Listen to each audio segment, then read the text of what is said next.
Este é mais um estudo bíblico da Comunidade Evangélica Luterana Cristo de Porto Alegre. E você é muito bem-vindo, muito bem-vinda para acompanhar esse momento de reflexão.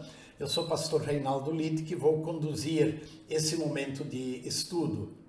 Nesse mês de janeiro de 2024, nós estamos, na verdade, analisando alguns fatos, alguns lances que envolveram o menino Jesus após o seu nascimento em Belém.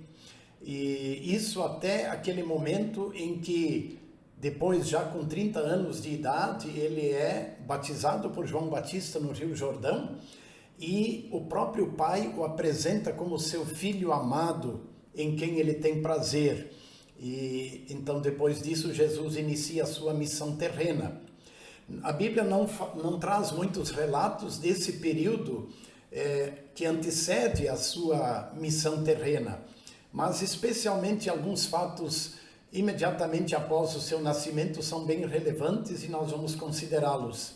Na semana passada nós analisamos a vinda dos magos que, saindo do Oriente guiados por uma estrela, chegaram até Belém e adoraram o menino e lhe entregaram os seus presentes, entre eles ouro.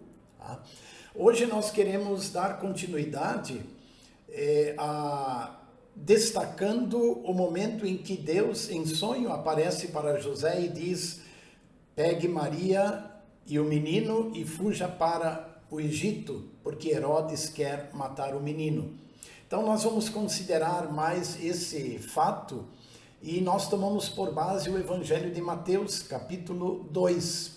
Apenas Mateus relata esta fuga de Maria e José para o Egito. Os outros evangelistas não relatam. Como também Mateus só relatou a vinda dos magos. Então, algo bem específico do evangelista Mateus. Eu vou ler os primeiros versos, Mateus 2, 13 a 16, 13 a 15. Lá está escrito assim: a fuga para o Egito.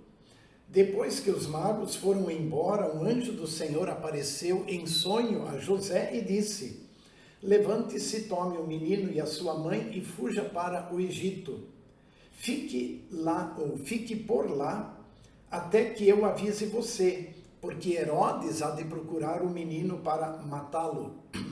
Levantando-se José, tomou de noite o menino e a sua mãe e partiu para o Egito, onde ficou até a morte de Herodes. E isso aconteceu para se cumprir o que tinha sido dito pelo Senhor por meio do profeta: do Egito chamei o meu filho. Então, primeiramente, algumas considerações sobre esse texto lido. Não temos detalhes sobre a maneira como Maria e José e o menino foram até o Egito, provavelmente montados em animais. É interessante observar que naquela mesma noite em que José é avisado por Deus, ele parte ainda naquela noite, ele obedece o mandamento de Deus e imediatamente se coloca a caminho do Egito. O que nós sabemos é que a distância entre Belém, ou a distância entre Jerusalém até o Egito, é de aproximadamente 280 quilômetros, isso costeando o mar Mediterrâneo. Então dá para observar que não era uma jornada curta, mas era um trajeto longo e pela dificuldade de locomoção também não fácil de ser percorrida, né? O importante é que José, obedecendo o mandamento de Deus, se dirige para o Egito. E a ordem de Deus foi esta: fique lá até que eu lhe avise. Né? Porque qual é o perigo iminente? Herodes quer matar o menino. Não está escrito no texto bíblico, mas eu imagino neste momento que aquele ouro que os magos trouxeram como oferta para o menino Jesus deve ter sido útil, né? Nesse momento em que eles vão para uma terra estranha, né? Difícil, tudo é difícil, tudo é desconhecido. Ainda hoje para nós é difícil ir para uma terra estranha e imaginam imaginem nas condições em que Maria, José e o menino foram para o Egito. Mas aqui nós temos uma primeira aplicação prática para a nossa vida como cristãos. Deus cuida dos seus. Deus protege os seus. Segundo, é claro, seus planos e seus propósitos. Deus providencia soluções.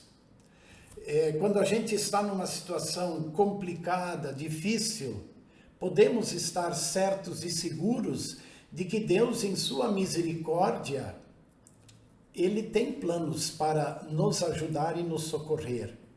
Eu gosto sempre de lembrar do Salmo 139, verso 5, onde Deus nos lembra que Deus está atrás de nós, mas também está na nossa frente. Ele nos cerca por trás e também pela frente.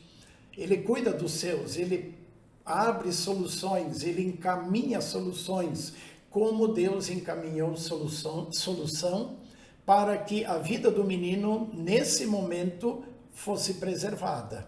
E isso aconteceu com a ida até o Egito. Bom, uma segunda reflexão gira em torno do personagem Herodes, o rei Herodes, que ordena a matança dos meninos lá em Belém e arredores. Os Herodes, o nome Herodes, ele aparece também nos descendentes deste rei que estava governando neste momento. Este que dá essa ordem, ele é, na verdade, conhecido como Herodes o Grande. E depois também filhos dele se sucedem no governo daquela região, da região da Judéia. Na verdade, a família dos Herodes, tanto os antepassados como também os descendentes desse Herodes o Grande, eles governaram aquela região da Judéia por mais de 100 anos. E Herodes, ele era, na verdade, um homem, eu diria assim, cruel e também, de certa forma, paranoico. Um homem que em tudo via problemas e tomava suas atitudes extremas. Há registros, por exemplo, de que Herodes o Grande mandou matar vários membros de sua própria família e também de pessoas próximas, sempre que ele se sentia, de certa forma, ameaçado no trono. Então, ele não tinha escrúpulos, ele mandava matar. Na verdade, isso era algo, eu até diria assim, comum entre os governantes daquela época. Como é que eles lidavam com eventuais ameaças de alguém que poderia querer prejudicá-los no trono ou de alguém que poderia tomar o trono? A atitude era esta, mandar matar. Então, isso não é uma característica só de Herodes, mas era uma atitude de muitos governantes naquela época. E também em Herodes, mandar matar. Por isso, mandar matar crianças, meninos de 2 anos para baixo, lá em Belém, foi apenas mais uma atitude cruel da parte desse governante, que a todo custo quer manter-se no poder e quer manter o poder. E quando os magos chegam a Jerusalém e lhe pedem onde está o recém-nascido rei dos judeus, então ele vê nisso uma ameaça. Bom, se há um recém-nascido, segundo as orientações que ele recebeu, ele nasceu em Belém, então vamos acabar com ele, matando todos os meninos de Belém e arredores. Então, repito, foi só mais uma atitude cruel por parte desse governante. Nós não sabemos muitos detalhes, digamos, sobre a vida dele depois, mas sabe-se que ele morreu pouco tempo depois.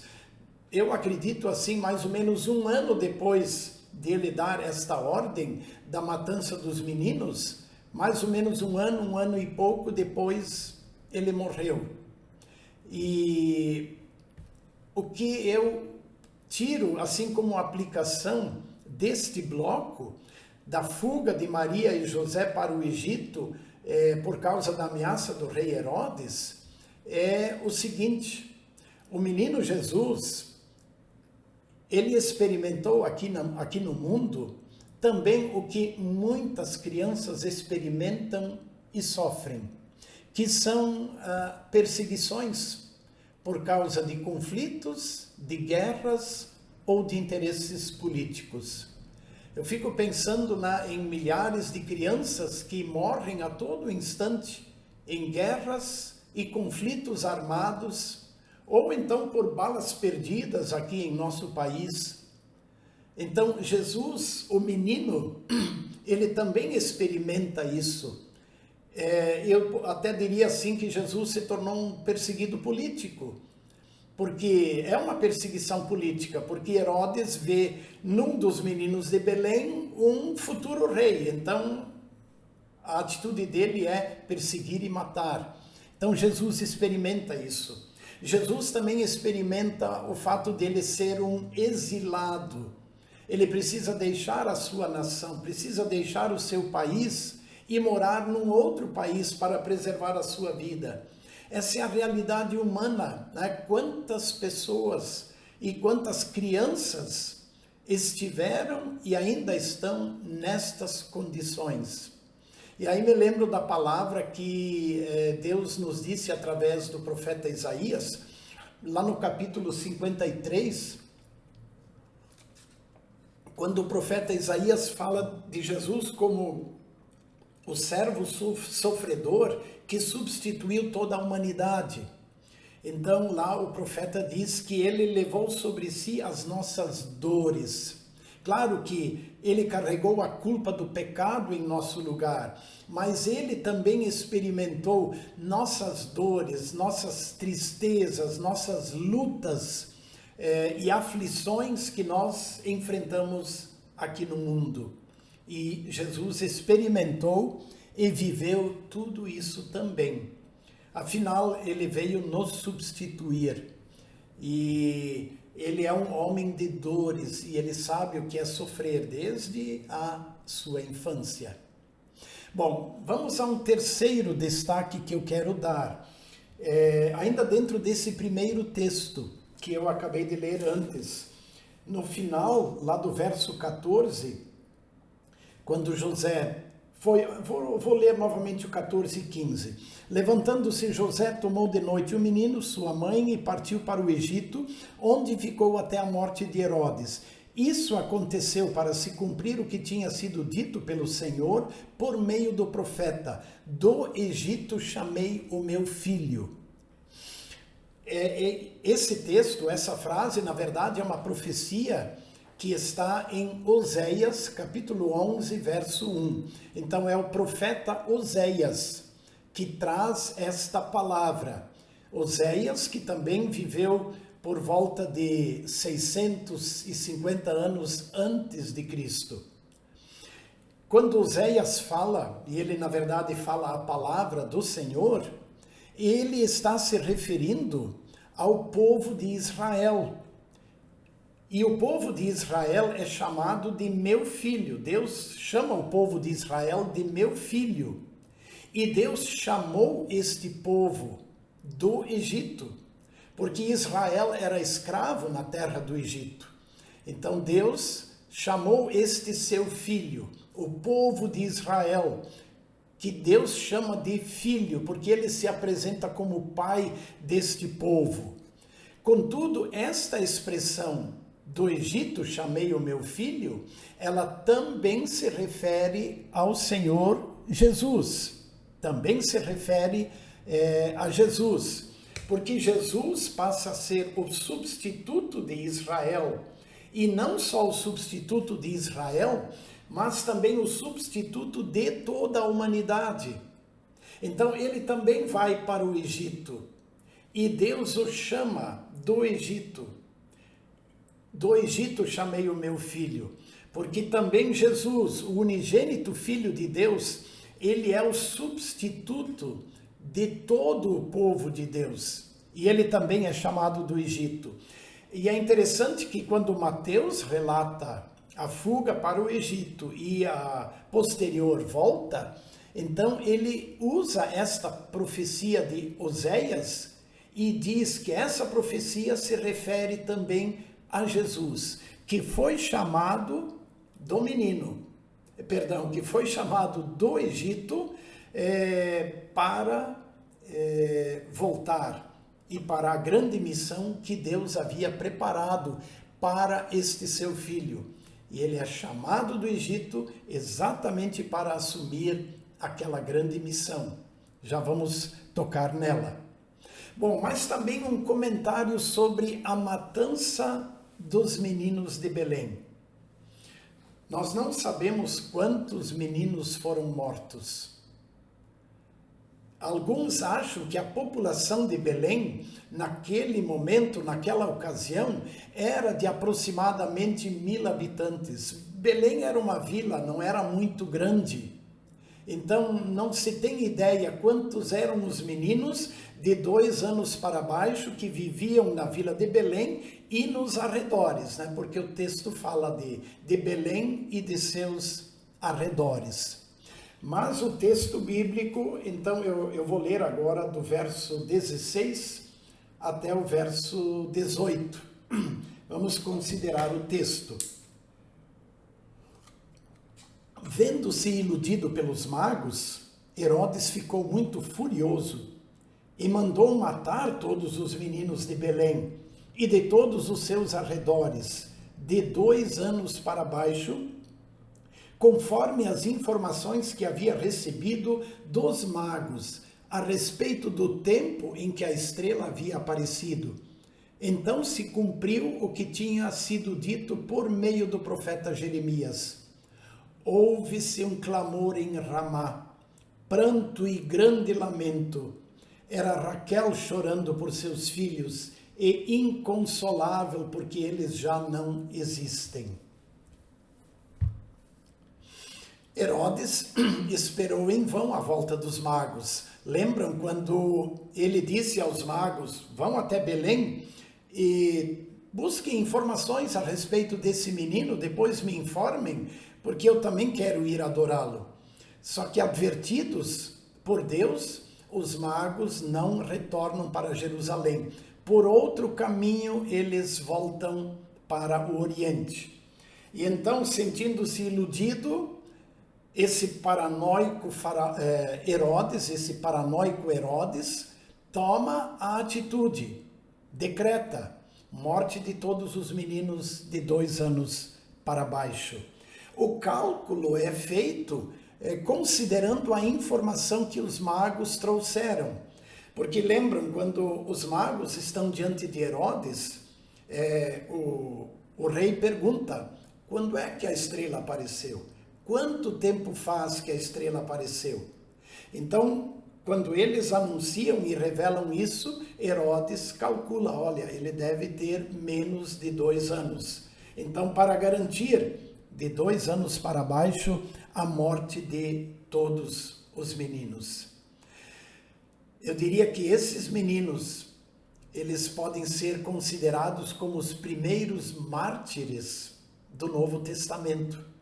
O primeiro mártir da fé cristã normalmente é apontado como sendo Estevão, né? Depois já da ascensão de Jesus, depois do Pentecostes, lá em Jerusalém, quando começa a perseguição aos cristãos, Estevão foi apedrejado até a morte. E ele normalmente é visto assim como o primeiro mártir do cristianismo. Mas se a gente olhar esse evento aqui, de certa forma nós podemos dizer aqueles pequenos meninos são os primeiros mártires por causa do nome de Jesus, por causa deste rei que veio ao mundo, não para tirar o reinado de Herodes, mas para governar no coração e na vida das pessoas, e governar a sua igreja aqui na terra, porque depois Jesus várias vezes disse, meu reino não é deste mundo. E essa expressão, essa profecia de Jeremias, quando ele falou, e Jeremias também viveu aí 600 anos antes de Cristo, ele profetizou: ouve-se um clamor em Ramá, pranto e grande lamento, era Raquel chorando por seus filhos, porque já não mais existiam. E a menção a Raquel, né, lembremos que Raquel era mulher de Jacó, aquela que se tornou a mãe de José e de Benjamim, e que morreu quando Benjamim nasceu. Então é uma referência, Raquel viveu naquela região. E então, de certa forma, ela resume, ou na pessoa dela, estão todas aquelas mães que lamentaram e que choraram por ocasião da morte dos seus filhos. Mas aí faço agora a última aplicação, com base nesse texto. Observem que Deus preservou Jesus de ser morto, ele preservou o menino Jesus de ser morto pelo rei Herodes, ou pelos soldados do rei Herodes. Contudo, Deus não preservou Jesus da morte de cruz. É claro que esse não era o momento e essa não era a maneira que Jesus deveria morrer. Porque Deus preparou, no plano de Deus, o momento da morte era outro. Sem dúvida, ele que foi preservado da perseguição de Herodes, foi preservado exatamente para depois, como substituto de todos os seres humanos, morrer na cruz, para assim libertar, resgatar e salvar toda a humanidade. Estes são os planos, estes são os propósitos perfeitos do nosso Deus. E no seu plano, nada acontece assim por acaso ou de improviso. Deus tem todas as coisas programadas e planejadas. Assim como ele tinha tudo programado e planejado dentro do seu grande plano de salvar a humanidade através de seu Filho Jesus, e por isso preservou-lhe a vida na perseguição do rei Herodes, assim também Deus, em relação à vida dos seus filhos e filhas, em relação a todos os que nele confiam, Deus não improvisa nada, tudo está sob seu controle, tudo está sob sua autoridade, tudo ele conduz, tudo ele dirige. E você e eu podemos ter esta tranquilidade, esta segurança, mesmo quando nós também nos encontramos em momentos complicados e difíceis, na certeza de que Deus, em sua misericórdia, providenciará também as soluções que nós precisamos. Que Deus lhe permita viver nesta segurança e nesta confiança. Tenham um abençoado estudo, uma abençoada reflexão. Na próxima semana, nós voltaremos a considerar mais alguns fatos relacionados ao menino Jesus. Deus abençoe a todos.